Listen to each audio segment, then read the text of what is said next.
Alright, what's up, y'all? So, I know like the title of this video kind of looks crazy. Oh, why am I breaking down this fight like 6-7 hours before the fight?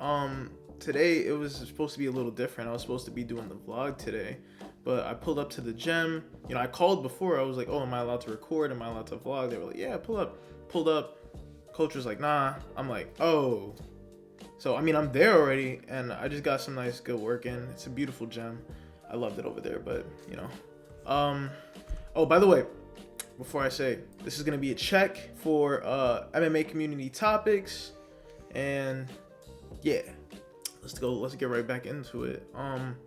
Here's what people are missing about Lopez versus Volk. Here's the fight that I looked at primarily. I looked at Lopez and Volk, and I looked at Silva versus Lopez. I took notes saying, you know, Lopez was very plotty during the fight, but I also noted that Lopez wasn't struggling in the wrestling exchanges. I wanted to really say that people are doubting Lopez too much. Like, I feel like he has a very high chance of winning because Volk is getting old, man. Volk is getting really old, and he's getting slower, and Lopez is just getting quicker as time gets along. He's getting bigger, he's getting stronger, and Lopez is a very dangerous character. Like, another note I put right there, I said anytime Lopez got spazzy or hyper aggressive with Volk, you know, he started to panic, and Volk only does good when he's in control. And when, you know, you lose that control, he starts getting hit, and he starts stumbling, and he starts shaking because he's old, and that chin isn't strong anymore. He's been knocked out twice already. And the only time really Volk can beat Lopez is in a stand-up exchange because, like I said, Lopez was standing up. Lopez wasn't having a problem with the grappling exchanges. I'm not saying Volk wasn't shooting on him, but there was like, what, 7 takedowns and 1 actual takedown during the whole fight. All 5 rounds. So those are my notes that I kind of took from Lopez and Volk. So this is Volk versus Silva now, right?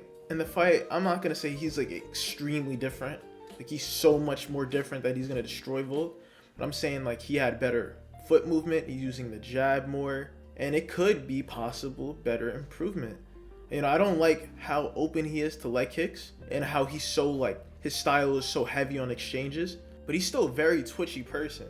And I think that he's gonna crack Volk, especially now that he knows how Volk fights. In the first fight, he looked very timid. He backed up a lot. You know, he respected Volk too much. But as you saw, every time he got spazzy, Volk was like, damn, can't really handle this. So I feel like if Lopez pushes the pace from the jump, I think he's gonna get him out of there. I mean, I think in a one-on-one exchange, back and forth, I know Volk is going to win most of those. But Lopez is a very dangerous person, as I keep saying. I think that Lopez and his team is going to change the game plan on what's going to work better for Volk. You know, tame some of his deficiencies, like the lack of capitalization of his pressure or mismanagement of distance or leg kicks like that. Volk has a lot of tape on him, you know? He has a lot of tape on him. He's not a new fighter. You know, it's very easy to pull up a Volkanovski fight. And he fights practically the same in all of his fights. He's just really good at putting everything together. So I feel like Lopez is just going to catch up to it, and he's going to put him out. I mean, think Lopez is going to put hands on his chin, man. I don't see Volk being perfect for another 5 rounds with Lopez, especially with how old he is now.